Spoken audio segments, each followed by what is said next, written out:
দর্শক সরাসরি দেখছেন কালবেলা যুক্ত রয়েছি বাংলাদেশ সচিবালয়ের সামনে থেকে।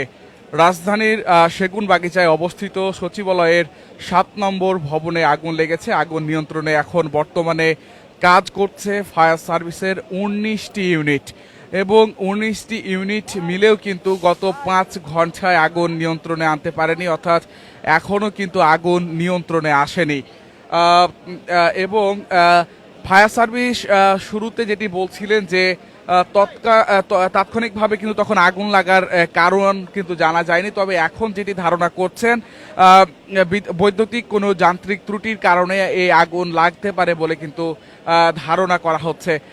বিশেষ করে আপনারা জানেন বাংলাদেশের ফুসফুস বলা হয় এই সচিবালয়কে, যেহেতু বাংলাদেশের সবচাইতে গুরুত্বপূর্ণ যে মন্ত্রণালয় সেই মন্ত্রণালয়গুলো কিন্তু এই সচিবালয়েই, এবং এই সচিবালয় থেকে কিন্তু বাংলাদেশের সব ব্যবস্থায় কিন্তু এখান থেকে নিয়ন্ত্রিত হয়, যার ফলে এখানে একটি অগ্নিকাণ্ডের ঘটনাকে মারাত্মকভাবেই কিন্তু দেখছেন প্রত্যক্ষদর্শীরা এবং সাধারণ মানুষ।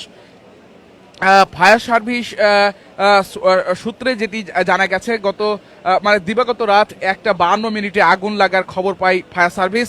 1:54 ঘটনাস্থলে পৌঁছান ফায়ার সার্ভিসের কর্মীরা। প্রথমে আগুন নিয়ন্ত্রণের জন্য 8টি ইউনিট কাজ করলেও পরে বাড়িয়ে এখন মোট 19টি ইউনিট কিন্তু এখন কাজ করছে। আমরা আপনাদেরকে সার্বিক পরিস্থিতি কিন্তু দেখানোর চেষ্টা করছি। বিশেষ করে এখনো কিন্তু আগুন নিয়ন্ত্রণে আসেনি, সর্বোচ্চ চেষ্টা কিন্তু চলছে এখনো আগুন নিয়ন্ত্রণ করার। এবং এখানে বাংলাদেশ সেনাবাহিনীর পাশাপাশি বাংলাদেশ র্যাব, বাংলাদেশ পুলিশ কিন্তু এখানে নিয়ন্ত্রণে রয়েছে। সবচাইতে যে দুঃখজনক যে বিষয়টি সেটি যদি আমরা আপনাদেরকে বলি, এই আগুন নিয়ন্ত্রণ করতে গিয়ে কিন্তু একজন ফায়ার সার্ভিসের এক সদস্য ট্রাক চাপায় নিহত হয়েছেন, এবং যার ফলে কিন্তু ফায়ার সার্ভিসের মধ্যেও কিন্তু একটি আতঙ্ক কাজ করছে। বিশেষ করে আজকে তাদের এই যে সহকর্মী সেটি নিহত হওয়ার বিষয়, তাদেরও কিন্তু একটি মনের যে দুঃখ সেটিও কিন্তু বারবার আমরা তাদের কাছ থেকে জানতে পারছিলাম। এবং এখনও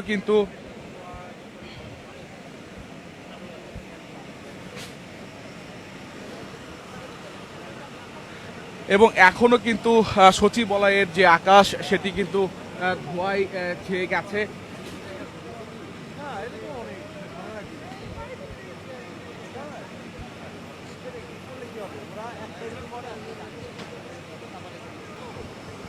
দর্শক, আমরা দেখতে পাচ্ছি এখনো কিন্তু আগুন নিয়ন্ত্রণের কাজ করা হচ্ছে, এবং ফায়ার সার্ভিসের কর্মীরা কিন্তু সর্বোচ্চ চেষ্টা করছেন আগুন নিয়ন্ত্রণের। তবে এখনো কিন্তু পুরোপুরি আগুন নিয়ন্ত্রণে আসেনি। টানা 5 ঘন্টা অতিক্রম করলেও কিন্তু এখনো আগুন নিয়ন্ত্রণে আসেনি আমরা লক্ষ্য করছি। আমরা কয়েকজনের সঙ্গে কিছুক্ষণ আগে কথা বলছিলাম যারা এখানে এই আগুন প্রত্যক্ষদর্শী, তারাও কিন্তু বলছিলেন যে এই দাউ দাউ আগুন জ্বলা কিন্তু এখন কমলেও ধোঁয়ার কুণ্ডলি কিন্তু এখনও সচিবালয়ের যে জানালাগুলো রয়েছে সেগুলো দিয়ে কিন্তু বের হচ্ছে। আপনারা জানেন যে 7 নম্বর এই ভবনে কিন্তু আগুন লেগেছে, এবং সেই আগুন কিন্তু এখনও পুরোপুরিভাবে নিয়ন্ত্রণে আসেনি। এবং আমরা যতটুকু জানতে পেরেছি যে এই 7 নম্বর ভবনের বেশিরভাগই রুম কিন্তু পুরে ছাই হয়ে গেছে, এবং এখনও কিন্তু ধোঁয়ার কুণ্ডলি কিন্তু বের হচ্ছে সচিবালয় দিয়ে, অর্থাৎ পুরোপুরি আগুন কিন্তু এখনও নিয়ন্ত্রণ আসেনি। 19টি ইউনিট কিন্তু এখন কাজ করছে এই আগুন নিয়ন্ত্রণে। তাছাড়া বাংলাদেশ সেনাবাহিনীর পাশাপাশি Bangladesh RAB, border guard Bangladesh এবং বাংলাদেশ পুলিশ কিন্তু এখানে রয়েছে সার্বিক পরিস্থিতি নিয়ন্ত্রণের জন্য। সবচেয়ে যে দুঃখজনক যে বিষয়টি, আজকে এই আগুন নিভাতে গিয়ে কিন্তু এক ফায়ার সার্ভিসের এক সদস্য তিনি কিন্তু নিহত হয়েছেন ট্রাক চাপায়। এবং আমরা এখন যেটি দেখছি এখনও কিন্তু ধোঁয়ার কুণ্ডলী, অর্থাৎ সচিবালয়ের আকাশ কিন্তু এখনও ধোঁয়ায় ছেয়ে গেছে।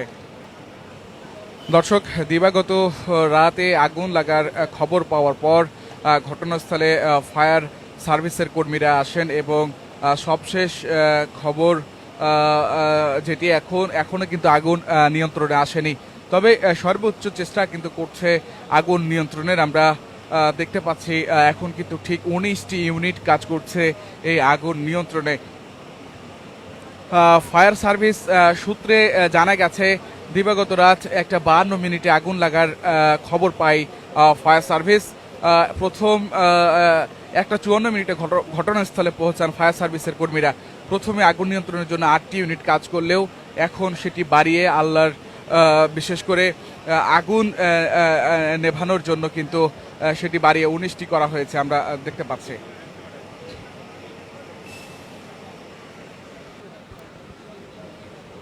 দর্শক, শুরুতে ফায়ার সার্ভিস তারা বলছিলেন যে তাৎক্ষণিকভাবে কিন্তু আগুনের যে কারণ আসলে কি কারণে আগুন লেগেছে সেটি ধারণা করা যায়নি। তবে এখন যে বিষয়টি ধারণা করা যাচ্ছে যে বৈদ্যুতিক কোনো যান্ত্রিক ত্রুটির কারণে কিংবা শর্ট সার্কিটের কারণে কিন্তু এই আগুন লাগতে পারে বলে কিন্তু এখন প্রাথমিকভাবে ধারণা করা হচ্ছে। দর্শক, এখনো কিন্তু আগুন নিয়ন্ত্রণের জন্য চেষ্টা করছে। আপনারা জানেন এই সচিবালয় বাংলাদেশের সবচাইতে একটি গুরুত্বপূর্ণ জায়গা, যেখান থেকে কিন্তু বলা যায় বাংলাদেশের সার্বিক কাজগুলো নিয়ন্ত্রণ করা হয় এবং সাধারণ মানুষ কিংবা অনেকেই বলে থাকেন এটি বাংলাদেশের ফুসফুস। সেই ফুসফুসে যখন আগুন লাগে তখন বিষয়টি অবশ্যই বুঝতে পারছেন যে কতটা গুরুতর। এবং আমরা কয়েকজন সাধারণ মানুষের সঙ্গে কিন্তু কথা বলছিলাম। দর্শক দেখেন, এখনও কিন্তু ধোঁয়ার কুণ্ডুলি কিন্তু ভেতর থেকে বের হচ্ছে, অর্থাৎ পুরোপুরি আগুন নিয়ন্ত্রণে এখনও আসেনি। 5 ঘন্টা কাজ করার পরেও কিন্তু এখনও কোনোভাবেই আগুন নিয়ন্ত্রণে আসেনি, যার ফলে কিছুক্ষণ আগে কিন্তু 18টি ইউনিট কাজ করছিলেন। তবে 18টি ইউনিট থেকে কিন্তু আরেকটি ইউনিট বাড়িয়ে 19টি ইউনিট কিন্তু করা হয়েছে এই আগুন নিয়ন্ত্রণে। ধোঁয়ার কুণ্ডলিতে কিন্তু এখনও ছেয়ে আছে এই সচিবালয়ের আকাশ এবং এখনও কিন্তু সচিবালয়ের যে রুমগুলো রয়েছে সেই রুমগুলো থেকে কিন্তু এখনও ধোঁয়ার কুণ্ডলি কিন্তু বের হচ্ছে, অর্থাৎ আগুন নিয়ন্ত্রণে কিন্তু এখনও আসেনি। আমরা এখানে কয়েকজন প্রত্যক্ষদর্শীর সঙ্গে কথা বলছিলাম। তারা বলছিলেন যে এই আগুন তারা শুরু থেকে দেখতে না পেলেও খবর পেয়ে কিন্তু তারা এখানে এসেছেন এবং প্রথমে কিন্তু দাউ দাউ করে এই আগুন জ্বলছিল। তবে এখন দাউ দাউ আগুন সেভাবে না জ্বললেও ধোঁয়ার কুণ্ডলি কিন্তু এখনো বের হচ্ছে, অর্থাৎ ধারণা করা যাচ্ছে আগুন কিন্তু পুরোপুরি এখনো নিয়ন্ত্রণে আসেনি, যার ফলে কিন্তু এখনো রুমের দরজা জানালাগুলো দিয়ে এই ধোঁয়ার কুণ্ডলি কিন্তু বের হচ্ছে এবং ব্যাপকভাবে কিন্তু এই ধোঁয়ার কুণ্ডলি বের হচ্ছে। আপনি কি আগুনটা দেখেছিলেন? আমি রাতে 3টার সময় এখানে আসি। আচ্ছা আচ্ছা, একটু বলুন। দর্শক, আমরা একজন প্রত্যক্ষদর্শীর সঙ্গে কথা বলবো যিনি আগুন লাগার ঘটনাটি তিনি পুরোপুরি জানেন। আসলে কি ঘটেছিল, একটু এইদিকে দাঁড়াবেন, কি ঘটেছিল এবং আপনি কি দেখেছেন? আসলে দেখতেছি আমাদের বাংলাদেশের একমাত্র সচিবালয় বলতে বাংলাদেশে এটাকে হৃৎপিণ্ড বলা যেতে পারে, হ্যাঁ দেশের নাভিও বলা যেতে পারে বা দেশের আপনার নার্ভও বলা যেতে পারে। আমি যখন আসি তখন সচিবালয়ে দেখতেছি 7 নম্বর ভবনের দুপাশে আগুন জ্বলতেছে, এপাশ ওপাশ দুপাশে আগুন জ্বলতেছে। মাঝখানে তখন কোনো আগুন ছিল না, তখন দুই পাশে 2টা রাডার দিয়ে পানি ডালা হচ্ছে। পানির সংকট তখন প্রথমে পানির সংকট ছিল, ফায়ার সার্ভিসেরা অনেক বিলম্ব করার পর পানি ছিটাইতে পারছে। আগুন দাদা করে জল হওয়ার পরে যায় ফায়ার সার্ভিসের গাড়িগুলো মোটামুটি পানি ছিটাইতে লাগতেছে। তখন ছিল 2 সাইডে আগুন জ্বলতেছে, মাঝখানে কোনোরূপ আগুন ছিল না। 2-1টা ফ্লোরে আগুন থাকলেও তখন 7 নম্বর ফ্লোরে আগুন ছিল। তখন শুধু দুপাশ থেকে অল্প অল্প আগুন দেখা যাচ্ছে, কিন্তু আগুনের ভয়াবহতা ধীরে ধীরে বাড়তেছে। ফায়ার সার্ভিস যতটুকু করে পানি দিতে পারতেছে না বিদায় আগুন প্রায় কয়েকটা ফ্লোরে ছড়িয়ে পড়ে। মাঝখানে তখন কোনো আগুন ছিল না, কিন্তু শুরু থেকে যদি 3টা রাডার যদি এখানে দিত, দুই পাশে 2টা আর মাঝখানে একটা যদি রাডার নিয়োগ দিত ফায়ার সার্ভিস, তাহলেও মনে হয় আগুন এতটুকু ছড়াইতো না আর কি। এটুকুই আমি বলতে পারি। আগুনের ভয়াবহতা তখন ছিল 2 পাশে ছিল, মাঝখানে কোনো আগুন ছিল না। শুধু আপনি দেখান শুধু এই সাইড আর শুধু ওই সাইডে আগুন ছিল কয়েকটা ফ্লোরে, মাঝখানে কোনো আগুনের কোনো নমুনা দেখা যায়নি। প্রায় 4:30টার দিকে মাঝখানে আগুনটা লেগেছে। নিহত হয়েছে, আমি আসার আগে নিহত হয়েছে আমার সম্ভবত এটা ফায়ার সার্ভিসের আমাদের একজন কর্মী, উনি ওই পানির পাইপটা নিতে যায় নাকি গাড়ি চাপায়, হ্যাঁ বড় একটা ট্রাকে চাপায় মারা গেছে। মাথা আঘাত হওয়ার পরে ওনাকে মেডিকেল নিয়ে গেছে, এরপরে উনি সম্ভবত ওইখানে মারা গেছে, এটুকু পর্যন্ত বলতে পারি।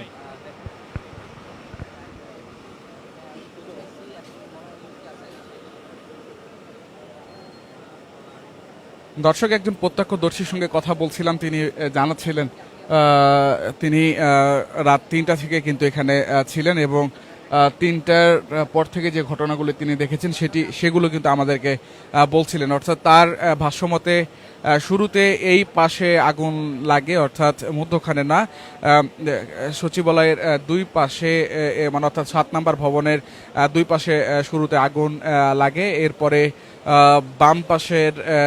ডান পাশের আগুন কিন্তু আস্তে আস্তে ধীরে ধীরে বাড়তে থাকে এবং এখনো দেখছি আমরা ডান পাশের আগুন কিন্তু এখনো নিয়ন্ত্রণে আসেনি। বাম পাশ দিয়ে কিন্তু আর কোনো এখন ধোঁয়া আমরা লক্ষ্য করছি না, তবে আগুনের লীলাহীন যে বিষয়টি, অর্থাৎ পুরে ছাই হয়ে যে যাওয়ার যে ব্যাপারটি, সেটি কিন্তু আমরা লক্ষ্য করছি। তবে এখনো কিন্তু ডান পাশের আগুন নিয়ন্ত্রণে আসেনি। ধোঁয়ার কুণ্ডলী কিন্তু অনবরত কিন্তু ধোঁয়ার কুণ্ডলী বের হচ্ছে। দর্শক এখনো কিন্তু ধোঁয়া বেরিয়ে যাচ্ছে। ফায়ার সার্ভিসের কর্মীরা কিন্তু পানি দিয়ে নিয়ন্ত্রণ করার চেষ্টা করছেন অনবরত, তবে সেই ধোঁয়ার কুণ্ডলী কিন্তু এখনো বেরিয়ে যাচ্ছে। অর্থাৎ আগুন কিন্তু এখনো পুরোপুরি নিয়ন্ত্রণে আসেনি, এমনটি কিন্তু ধারণা করা যাচ্ছে। দর্শক 5 ঘন্টা অতিক্রম হলেও কিন্তু এই সচিবালয়ের আগুন এখনো নিয়ন্ত্রণে আসেনি।